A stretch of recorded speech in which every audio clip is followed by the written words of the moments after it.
Bien, en este mediodía vamos a hablar un poco sobre este glorioso capítulo del libro de Hechos de los Apóstoles, donde encontramos entonces la venida del Espíritu Santo sobre los 120 que estaban reunidos en el aposento alto, como respuesta a la promesa que Dios había hecho en el Antiguo Testamento, que Jesús también había anunciado, y que le había dado órdenes expresamente a sus discípulos que no fueran a evangelizar y a predicar el Evangelio sin que antes recibieran la promesa. Y entonces dice la palabra que esto ocurrió en el día de Pentecostés. En el día de Pentecostés, entonces, que era una fiesta de los judíos, donde participaba mucha gente, venían los judíos de todas partes, prácticamente del mundo. Y allí entonces estaban reunidos gente de varias naciones, y el Espíritu de Dios entonces vino de una forma gloriosa, viva y eficaz, y ocurrieron todos estos fenómenos. Y la gloria de Dios fue exaltada una vez más sobre su iglesia, sobre los discípulos del Señor. Bien, vamos a hablar entonces en esta oportunidad sobre la manifestación o las manifestaciones de Dios en la historia. Cuando nosotros observamos el libro de Hechos, vemos que Jesús ya había resucitado y le había dado mandamientos que debían predicar el Evangelio, pero que esperasen la promesa. Nosotros a veces entonces podemos preguntarnos cómo era o cómo sería posible que el Evangelio pudiera prosperar, que el Evangelio pudiera permanecer en el mundo, siendo que los cabecillas o los líderes, los discípulos, eran personas, humanamente hablando, muy, muy limitadas. Uno de los principales de ellos, porque dice el Evangelio, cuando cita el nombre de los discípulos, dice, y el primero, al relatar los nombres de los discípulos, dice, y el primero se llamaba Pedro, y el primero era pescador. Es decir, un oficio que hoy día, financieramente hablando, o algunos años atrás, era algo que causaba preocupación en cualquier padre que supiese que su hija se fuese a casar con un pescador. Un hombre que tiene un bote y que sale en las madrugadas a pescar. Y a estas personas Dios escogió para colocar en ellos tamaña responsabilidad de anunciar el Evangelio. Todos ellos eran personas muy sencillas. No habían jueces, no habían abogados, no habían médicos, no habían doctores. No había ninguna persona probablemente de un gran poder intelectual. No había ningún filósofo en el colegiado apostólico.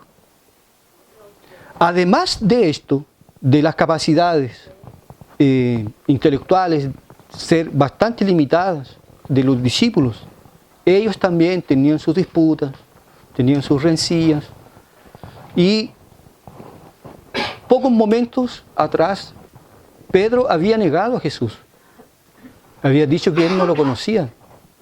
Probablemente si el principal líder había hecho esto, entonces ¿qué se podría esperar probablemente del resto? Una deserción de una persona importante del grupo. Sin embargo, Dios escogió a estas personas para que fuesen los responsables por la diseminación del Evangelio. Dios no usó a ángeles ni a seres extraordinarios o personas fallecidas que hubiesen tenido que resucitar para entonces predicar el Evangelio. Personas sencillas, personas muy humildes, personas simples, fue las que Dios usó para manifestar su gloria y su majestad. Pero algo ocurrió en ellos, porque hubo en ellos una transformación. A pesar de que los discípulos de nuestro Señor eran cristianos, habían sido regenerados por el poder de Dios antes del Pentecostés, tenían una cierta talla espiritual antes de este evento. Pero después de este evento ocurre una transformación espantosa. Espantosa.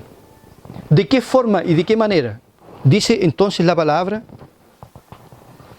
que todos estos que estaban allí reunidos fueron llenos del Espíritu Santo de Dios. Y allí ocurrió entonces el fenómeno que nosotros ya hemos dado lectura y nosotros conocemos, que hubo la manifestación de lenguas y cada persona hablaba de acuerdo con las personas que estaban allí presentes, y cada uno los oía hablar en su propia lengua las maravillas y la gloria de Dios. El Evangelio se mantuvo vivo y se mantiene vivo y permanente, y la iglesia no irá a desaparecer de este mundo a pesar de los embates que la iglesia ha trabado en su historia, sencillamente y exclusivamente por la obra, la manifestación del Espíritu Santo de Dios en la iglesia, que es el poder, la unción, la gracia de Dios que mantiene vivo el cuerpo de Cristo, que nos impulsa a buscar, que nos da el poder y la gracia para poder predicar el Evangelio de nuestro Señor Jesucristo. Podríamos decir en palabras generales entonces que en el capítulo 2 del libro de Hechos nosotros encontramos una respuesta contundente a dos preguntas que probablemente cualquier persona se podría hacer. ¿Qué es, en definitiva, el cristianismo? ¿Qué es el cristianismo? ¿Qué es ser cristiano? Y la otra cosa que nosotros podríamos preguntar aquí, a final de cuentas, ¿qué es una iglesia? ¿Para qué vive? ¿Para qué existe? ¿Cuál es el papel, la función de una iglesia? Porque si nosotros le preguntamos al mundo sobre lo que es el cristianismo, nos van a dar una respuesta. Y probablemente nos van a dar una respuesta en la imagen que la iglesia de hoy ha mostrado para el mundo, de que la iglesia es un lugar de entretenimiento, de diversión, es un lugar donde las personas pobres se tornan ricas, donde las personas enfermas se sanan, donde todo es prosperidad, donde todo es bendición, todo ese tipo de cosas. Ese probablemente es el concepto que las personas que están afuera tienen de la iglesia y del cristianismo. Y otras personas tienen una pésima visión, un pésimo pensamiento de lo que sea ser cristiano. ¿Por qué? Porque algunos que están dentro han proyectado una pésima imagen de lo que es ser cristiano. Un pésimo testimonio relacionado entonces con la fe en nuestro Señor Jesucristo. Pero si nosotros leemos el capítulo 2, encontramos lo que es el cristianismo. Encontramos qué es una iglesia y qué es lo que Dios hace en la vida de una iglesia. Algunos principios, entonces, generales hoy día iremos a considerar basados en este capítulo espantosamente glorioso de la Biblia Sagrada, que probablemente a nosotros sea capaz de arrebatarnos el corazón o hacer que el corazón se nos salga por la boca al ver la gracia y la manifestación de Dios en medio de su iglesia. Porque Dios aquí no visitó a los escribas y fariseos. Dios aquí no derramó su gracia, su potencia y su gloria sobre las sectas que estaban allí presentes en Israel. Principalmente los fariseos, que eran los principales. No fue sobre ellos que vino la manifestación de Dios. Fue sobre los discípulos. En este caso los 12 y los otros que estaban con ellos. Aproximadamente 120 personas que fueron allí revestidas de poder, de gracia y de gloria. Salieron de un estado miserable, de ratones se transformaron en leones. Las autoridades, después cuando los ven con tamaño poder efusivo, predicando en las calles de Jerusalén, prácticamente los reconocían. Reconocían que eran personas, dice el texto sagrado capítulo 4, capítulo 5, aproximadamente, dice que reconocían las autoridades que eran hombres iletrados, pero que habían estado con Jesús y que tenían un poder que era irrefutable, que tenían un poder y una credibilidad en la sociedad que nadie podía negar. Porque eso es cristianismo, eso es una iglesia, algo vivo, algo real. No es algo que afecta el intelecto apenas de una persona, es algo que baja del intelecto al corazón y enciende la llama del fervor, de la devoción. Se abren los ojos para la gloria de Dios, para contemplar de una forma casi que nítida la persona de nuestro Señor Jesucristo. Esto le pasó a estos 120 discípulos. Algunos principios generales entonces nosotros podemos contemplar en este glorioso capítulo. Existe una gran diferencia, en primer lugar, entre la religión muerta, formal, y el cristianismo verdadero. Existe una gran diferencia. La religión, generalmente oficial, nacional, es muerta, a base de repeticiones, a base de un ejercicio meramente mecánico. No pasa de eso. Ustedes pueden ver todas las personas, sean los musulmanes, sean los católicos, sus ejercicios, su religión se basa a sacrificios personales, esfuerzo humano y repetición, donde el corazón no está involucrado, donde no hay chispa, no hay emoción, no hay absolutamente nada. Sin embargo, el evangelio verdadero, el cristianismo auténtico de nuestro Señor Jesucristo es algo vivo, muy vivo. Es algo que se puede notar desde afuera y se puede percibir desde dentro. Es algo que el cristiano, cuando abraza el cristianismo, la cruz de nuestro Señor Jesucristo, es algo que lo va a cambiar por completo. Él se va a dar cuenta de que hubo un cambio, una transformación real en su vida, profunda. El cristianismo para nosotros es vida. No hay ni siquiera un día, una hora de nuestra existencia, de los que son verdaderamente cristianos, que no dejen de pensar en Dios. Nosotros estamos todos los días. Yo no me acuerdo, por lo menos de mí estoy hablando, que haya pasado siquiera un solo día en que yo no haya pensado en Dios. Probablemente no haya subido a los lugares que realmente debería estar. Como dijo el poeta, nosotros con alas terrenales no podemos subir hasta las mansiones celestiales. Pero también, a pesar de ello, de que nosotros no seamos grandes personajes espirituales, pero por lo menos también sabemos que Dios está en nosotros. Sabemos, lo percibimos, lo sentimos, lo creemos. La fe y la experiencia se mezclan en nuestro corazón. Nosotros nos ponemos a orar y se nos caen las lágrimas, porque nos contemplamos a nosotros mismos, nuestro estado, nuestra lepra, nuestra inercia espiritual. Y por otro lado contemplamos la gloria de Dios, la persona de nuestro Señor Jesucristo, su santidad, su gloria, su majestad, su palabra. Y eso nos emociona profundamente, profundamente. Nosotros quedamos extasiados con esto, porque el cristianismo es algo vivo, es una experiencia viva, a diferencia de la religión formal, donde la persona está allí y se siente hasta el olor a muerte. Todos los temas tratados son temas superficiales. Doctrinas ridículas, absurdas, que contrarían la autoridad de la palabra de Dios. Son mentiras.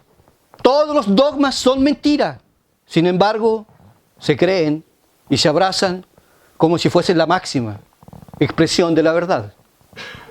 Eso es una religión formal. No afecta a la persona. La persona puede estar allí con una supuesta devoción a Dios y mañana está en sus pecados, sigue en sus vicios. No le cambia la vida a la persona. Sin embargo, el cristianismo es una manifestación de la gloria de Dios que cambia a la persona y que la persona lo siente. Lo siente. Si usted le pregunta por qué es cristiano, usted no podría decir, no sé lo que me pasó.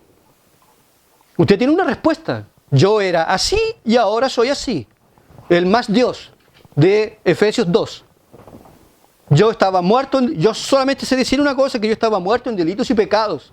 Yo era hijo de la ira. Vivía bajo la influencia de este mundo. Seguía el curso de este mundo. En los deseos de la carne y de los pensamientos. Hijos de la ira por naturaleza. Pero Dios, que es grande en su misericordia, por su gran amor con que nos amó, siendo nosotros aún pecadores, Cristo murió por nosotros. Por gracia sois salvos. Pero, o más, Dios. Esta conjunción adversativa que relata antes la desgracia, introduce el pero y cambia después la historia. Pero, todos nosotros tenemos un pero en el corazón, en nuestra historia. Yo era así, pero Dios me transformó y ahora soy de esta otra forma y manera. Esta es la gran diferencia que existe entre la religión muerta, formal, y la gloriosa efervescencia del cristianismo verdadero. Pregúntenle a los discípulos qué sintieron ese día que llegó el Espíritu o que bajó sobre ellos. No, yo no sentí nada. Había un fuego, una unción, algo probablemente nunca antes visto en ellos. El poder contra el pecado prevaleció. Pasaron a tener un entendimiento de todas las palabras que nuestro Señor había hablado, había dicho. Se encendió la llama por las misiones, por los perdidos. Empezaron a predicar ¿qué? ¿Qué empezaron a predicar? ¿Su testimonio? Empezaron a predicar a Cristo y este crucificado. Locura para el mundo y la gloria para los que se salvan. El cristianismo es una experiencia real y personal con los que son llamados al Evangelio. No afecta solamente la mente y queda ahí. Nosotros debemos tener mucho cuidado, debemos tener mucho cuidado cuando a veces corremos el peligro de detenernos en los paraderos del intelectualismo falso y mórbido. Pura teología, pura teología, pura teología. Tenemos estantes y estantes llenos de libros de teología. Sin embargo, es posible tener todo eso y dominar todo eso y no conocer a Dios. Y no tener ninguna experiencia con Dios. Y en el día de la aflicción y de la angustia, el piso se mueve como agua. Cristianismo es conocer a Dios. Saber que Él está presente en mi vida. Preguntémosles a ellos, ¿qué sintieron ustedes? Algunos van a decir, no, es que este bautismo fue un bautismo de fe. ¿Y ahí qué sintieron? ¿Van a decir que nada? Estos hombres fueron tocados por esta unción gloriosa, por este viento que se manifestó sobre ellos. Y ellos ardieron, literalmente, por una devoción por las cosas de Dios. En segundo lugar, la religión falsa, la religión muerta, siempre se cultiva en el jardín de la repetición, del formalismo árido. Pura repetición. Tantos Ave María, tantos Padre Nuestro, y no sale de eso. Sin embargo, el cristianismo verdadero se lleva en el corazón a través de una experiencia con Dios. Una experiencia con Dios. Marcante, profunda. Y usted lo podrá ver esto, por lo menos, en 3 personas en la Biblia Sagrada. Abraham, Moisés, Elías. ¿Estos hombres conocían a Dios o oyeron hablar de Dios? ¿Tuvieron una experiencia lejana con Dios o fue una experiencia muy cercana? Por ejemplo, Moisés, que se destaca en el Nuevo Testamento por una persona que tuvo una experiencia muy profunda con Dios. Tan profunda así que él llegó a decir, nosotros no podríamos llamar de disparate, no podríamos llamarlo de disparate, pero estamos hablando de un hombre que estaba en comunión profunda con Dios a tal punto de decirle, muéstrame tu gloria. Y como Dios le dice, oye Moisés, ya estás subiendo mucho, yo no te puedo mostrar mi gloria, porque si yo te muestro una parte de mi gloria, tú mueres. Mira, hagamos lo siguiente, quédate allí y pónete de espaldas, y yo pasaré, porque hombre alguno verá mi gloria y vivirá. A esos niveles, podríamos decir nosotros que en el caso de Moisés, todo esto fue seco, vacío, monótono. Por eso es que es tan ridículo de repente cuando nosotros nos encontramos en un culto o en una iglesia, o frecuentamos algún lugar donde no hallamos la hora que termine el culto. Oración de nuevo. Ojalá que termine rápido. Un enfado, una fatiga. Si lo único que me gusta y que me atrae es la música. Eso ahí, démosle más. Pero predicación, no. Me enfada, me cansa. Y estoy diciendo esto porque yo pasé por esta experiencia. Iba a la iglesia pateando piedras, porque me mandaban a la escuela dominical. Me obligaban prácticamente a ir de cierta forma. Porque la iglesia no tenía ningún atractivo, nada. La predicación era algo súper latero y experiencias, y alguien tiene algo para contar y le cedo la oportunidad a tal persona, y aquí, y acá, y esto otro. Eso era. Pero cuando el cristianismo realmente invade, el cristianismo llega, la luz del Evangelio ilumina, el Espíritu de Dios toca, se enciende la llama del fervor y de la devoción. Mire, entiéndame bien, yo no estoy diciendo aquí que nosotros tenemos que ser la réplica perfecta del movimiento pentecostal, que tiene muchas fallas, y la peor de ellas es una espiritualidad de apariencias. Nada más que todo es superficial, aunque hay que decir que todos los días están llenos del Espíritu Santo y todos los días hablan en lengua. Ojalá fuese verdad eso, pero uno no lo ve. Es una espiritualidad simulada. Sin embargo, los discípulos, no podemos decir que esto fue simulación, que alguien inventó esto, que alguien dijo que va a ser de esta forma o de esta manera, o que alguno de los discípulos se sacó la capa y empezó a torear a los más discípulos, los demás fueron cayendo bajo la influencia del Espíritu. No fue nada de eso. No hubo un método. Dios descendió desde el cielo. ¿Y qué fue lo que ocurrió? Hubo un viento recio. Alguien que jamás alguien podría haber imaginado, pensado, porque las cosas de Dios son así. Y todos fueron tocados, llenados. Eso es cristianismo, no es monotonía. Aquí los discípulos pasaron después a tener un problema grave, un problema santo. ¿Sabe cuál es el problema de ellos? No se querían ir a sus casas. No se querían ir. Permanecían en el templo. Y otra predicación, y otra. Como ocurrió en los días de Wesley, que terminaba una predicación y la gente decía, otra. Queremos oír otra y otra. Porque había un hambre, una sed por las cosas de Dios. Sin embargo, en la religión muerta, que puede ser católica, protestante, lo que usted quiera, o bautista, metodista, lo que sea, porque esto es una enfermedad que alcanza muchos sectores de la iglesia, de cualquier parte, sea luterano, anglicano, de lo que sea, de lo que usted puede imaginarse, que a veces uno,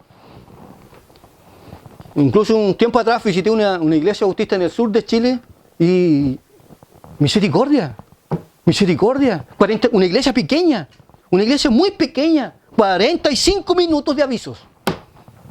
Predicación, 5 minutos. Hay algo que está mal. Hay algo que no funciona bien en una iglesia así. Porque cuando el Evangelio realmente brilla y transforma, se produce un cambio. Yo necesito estar en la iglesia. Yo tengo hambre, yo tengo sed. O nosotros decimos, otra vez, otro día, otra predicación. Oh, que pase luego el tiempo, que pase luego, que pase y que pase. Oh, no para nunca. Oh, ya está cerrando la Biblia. Ya nos vamos, tengo hambre, tengo sueño. Y los niños chicos, vámonos, vámonos. Mami, vámonos para la casa. Mami, ya, pues, mami, vamos. En la iglesia primitiva había una luz especial, una unción gloriosa de la parte de Dios.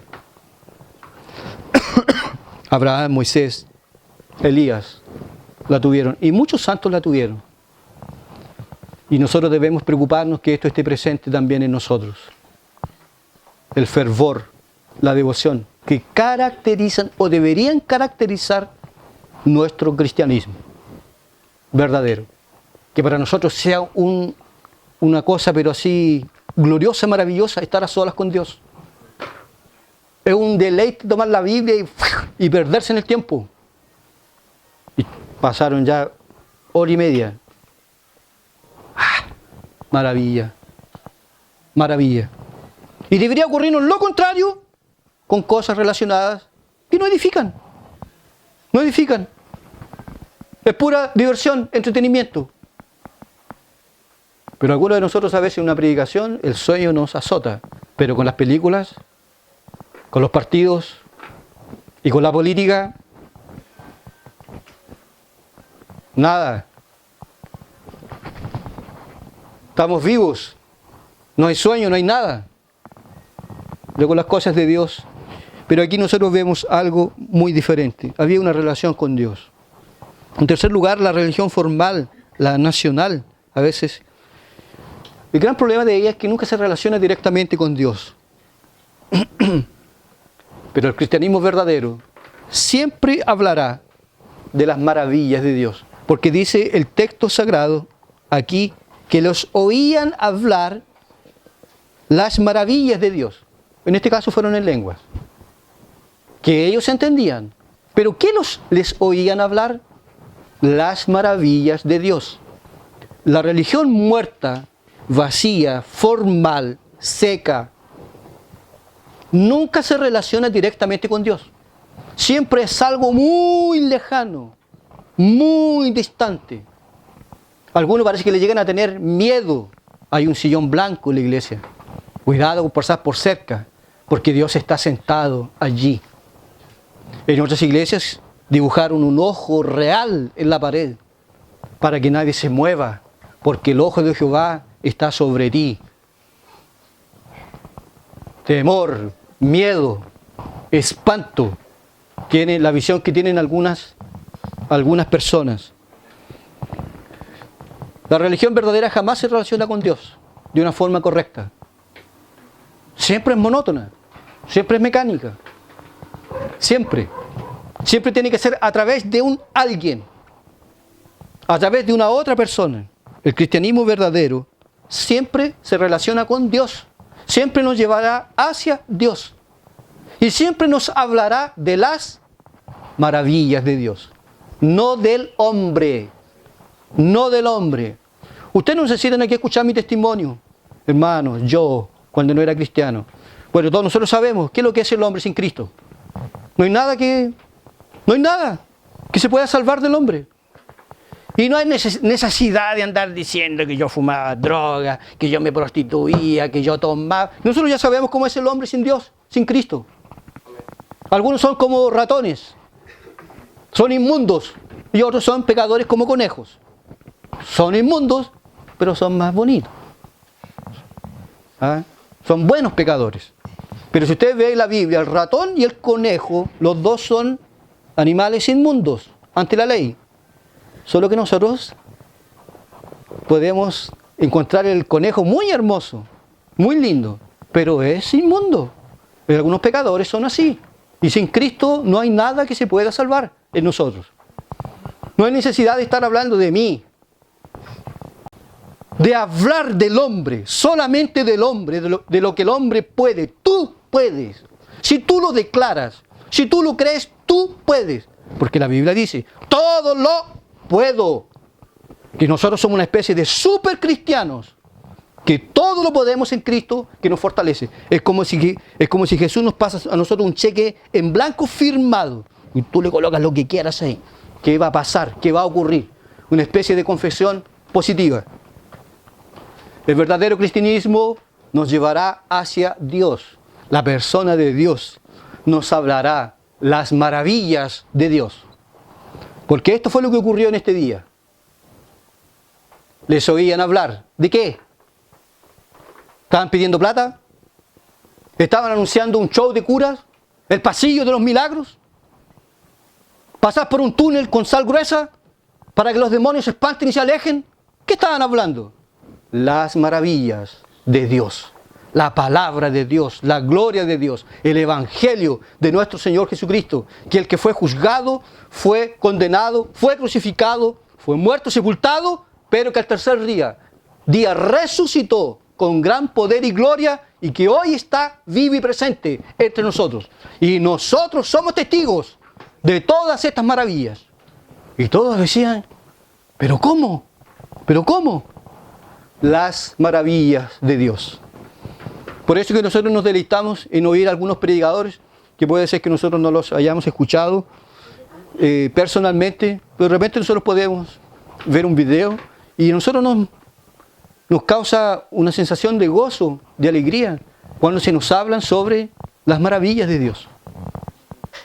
Porque el verdadero cristianismo nos lleva hacia allá, el falso hacia el hombre, hacia mí, hacia la persona, hacia estas cosas de este mundo. Sin embargo, el verdadero cristianismo siempre nos lleva hacia las cosas de Dios. Cuarto lugar,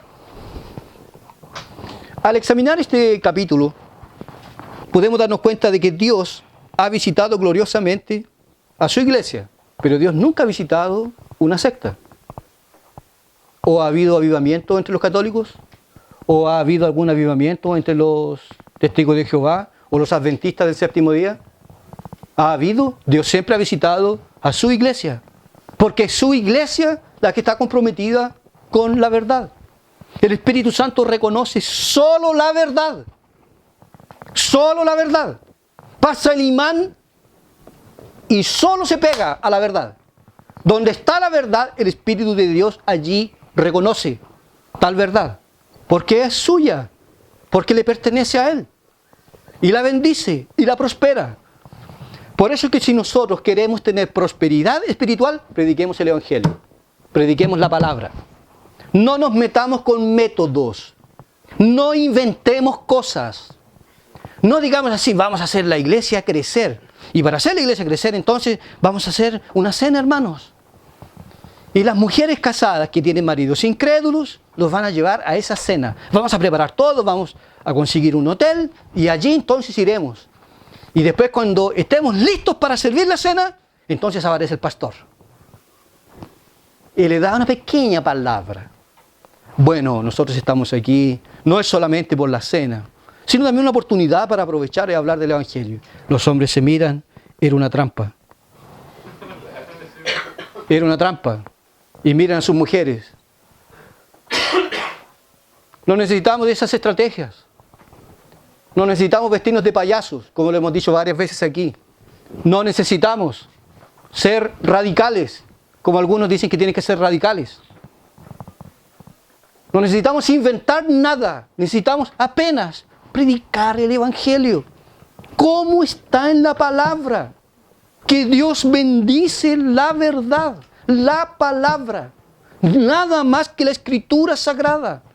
Y los avivamientos han sacudido la historia de la iglesia en lugares donde se predicó la palabra. Por eso que Dios tan gloriosamente visitó a Lutero. ¿Por qué? Porque él no fue cuando él estaba subiendo las escalas de rodillas en Roma. Cuando de lejos vio Roma porque pensaba él que allí, cuando llegase a Roma, iba a encontrar paz en su alma. Y cuando la embarcación se aproximó de noche y vio las luces de Roma, Lutero dijo: Roma, ciudad santa, 3 veces santa. Y cuando bajó y entró a los conventos y vio cómo vivían los pecadores, con sus sotanas,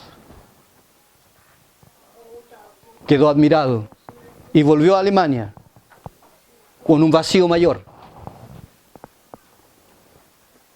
hasta que se encontró con la palabra, y la palabra brilló como un rayo en su alma, que el justo vivirá por la fe, que la justificación es por la fe.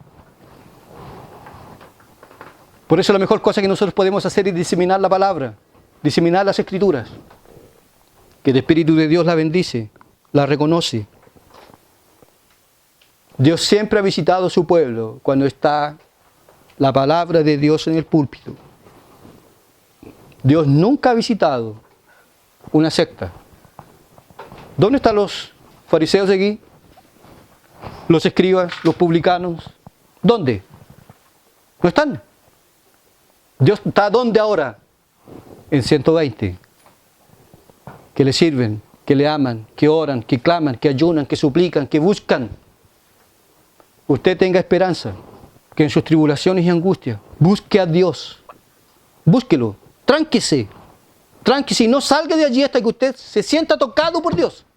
Usted va a ver que Dios es bueno, que Dios es fiel, que Dios es maravilloso, gloriosamente santo. Quinto, para terminar, la religión muerta nunca dice en su mensaje arrepentidos y convertidos. ¿O sí? Hay que mejorar, hay que hacer buenas obras, hay que esforzarse, hay que ser bueno. Cuando habla de Dios, habla de un Dios como si fuese una especie de un viejo pascuero, que tampoco existe, que tampoco es real, es imaginario todo. La bondad de Dios, porque Dios es bueno, porque Dios es el Padre de toda la raza humana, porque Dios escucha las oraciones de todos, de todos. Todo es superficial, todo.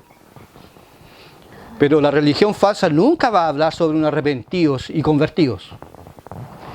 Y hubo alguien que un día lo hizo, Martín Lutero. Lo agarraron de un ala, para afuera. O usted se retracta o fuera.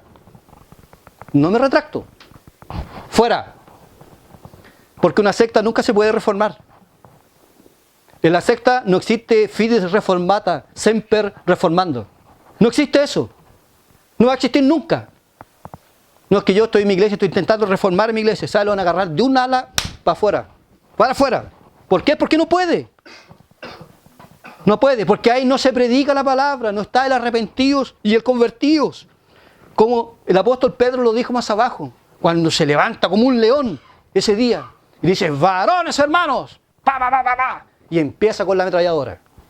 En ese día, en un primer sermón, 3.000 almas fueron convertidas. Así nomás. Un poder extraordinario había en ellos. La religión muerta nunca nos ha dicho en su mensaje arrepentidos y convertidos. Nunca ha dicho sed salvos de esta perversa generación. Nunca. Debemos separarnos del mundo. No. Todo. A veces yo escucho el mensaje de su santidad. La iglesia no discrimina a los homosexuales.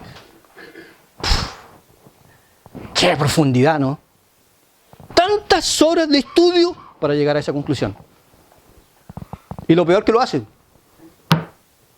Porque si algún sacerdote es, para afuera.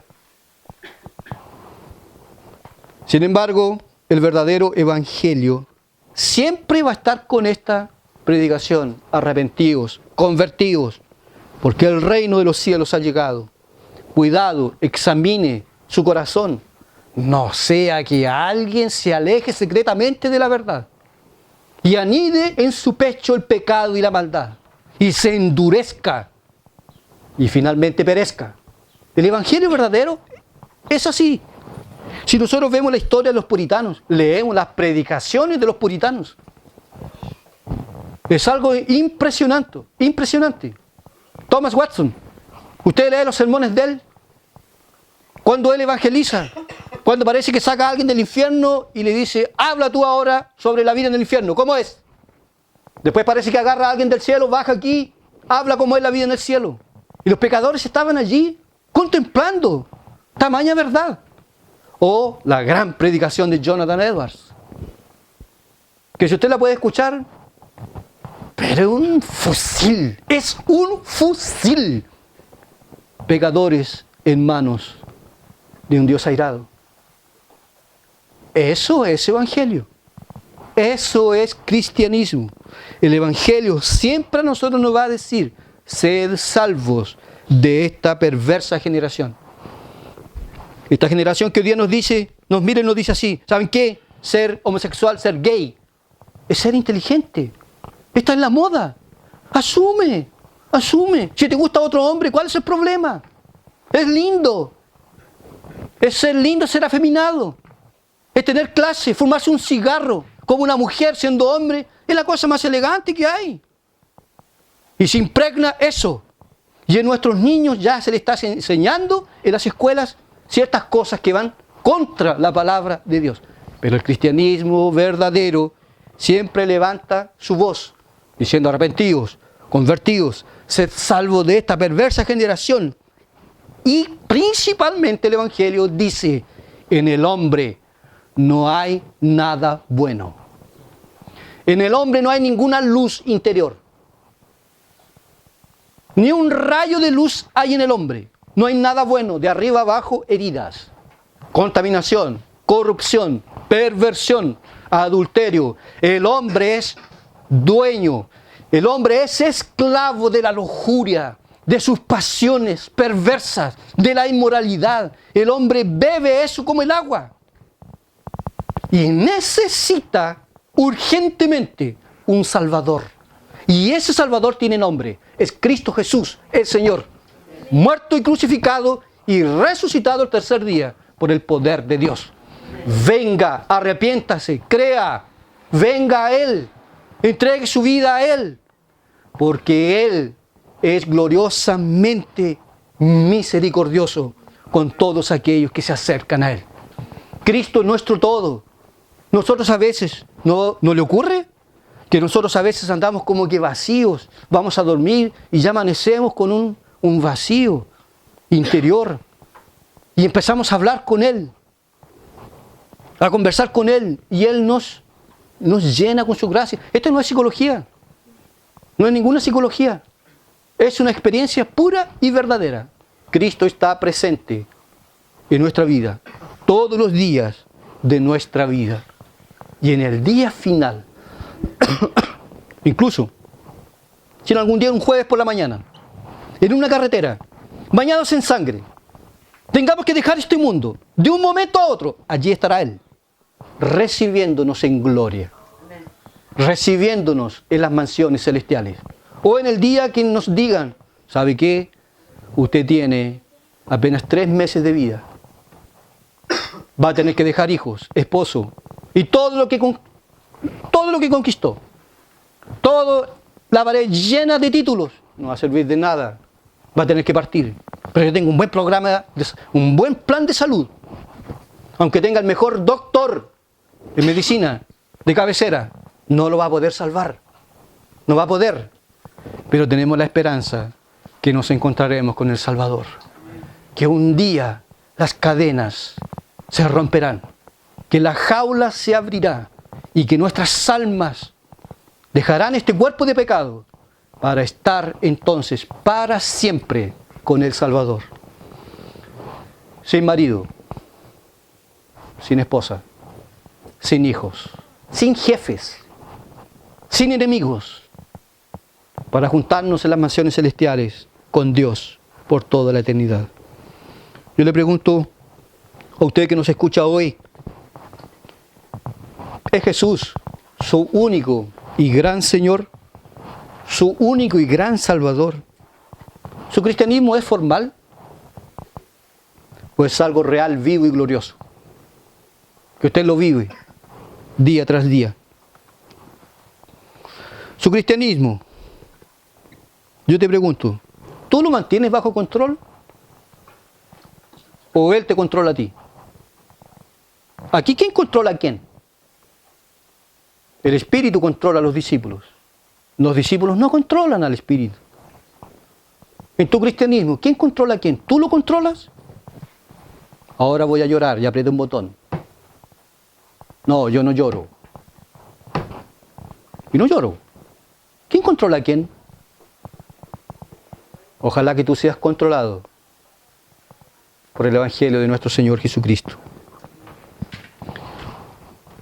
Y nuestro cristianismo, hermanos, Él es notado, percibido por la gente que nos cerca.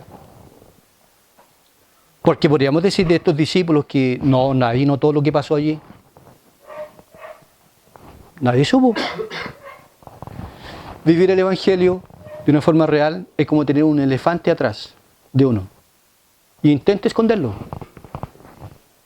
Intente esconder el elefante, a ver, si puede. En su trabajo se van a dar cuenta. No dice garabatos. No se ríe de la pornografía o de la morbosidad. No se ríe con los chistes de doble sentido. No anda metido en copuchas. No anda en el dime que te diré.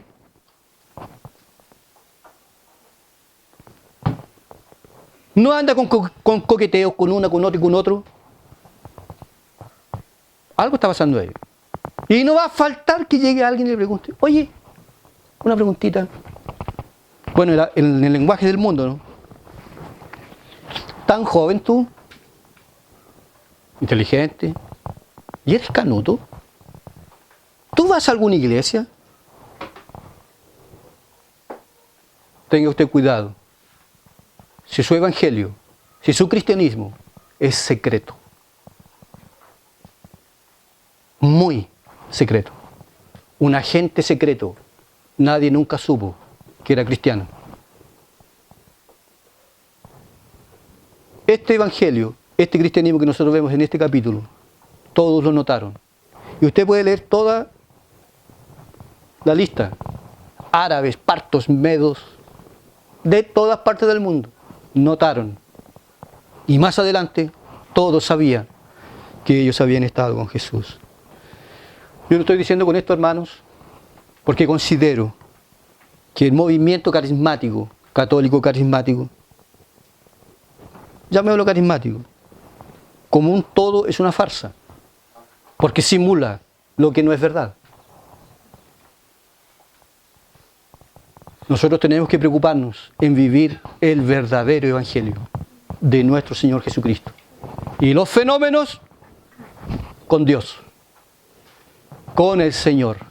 Él es soberano. Él sabe lo que hace para la gloria de su nombre. Que Dios nos bendiga, nos ayude y nos haga prosperar en su palabra. Amén.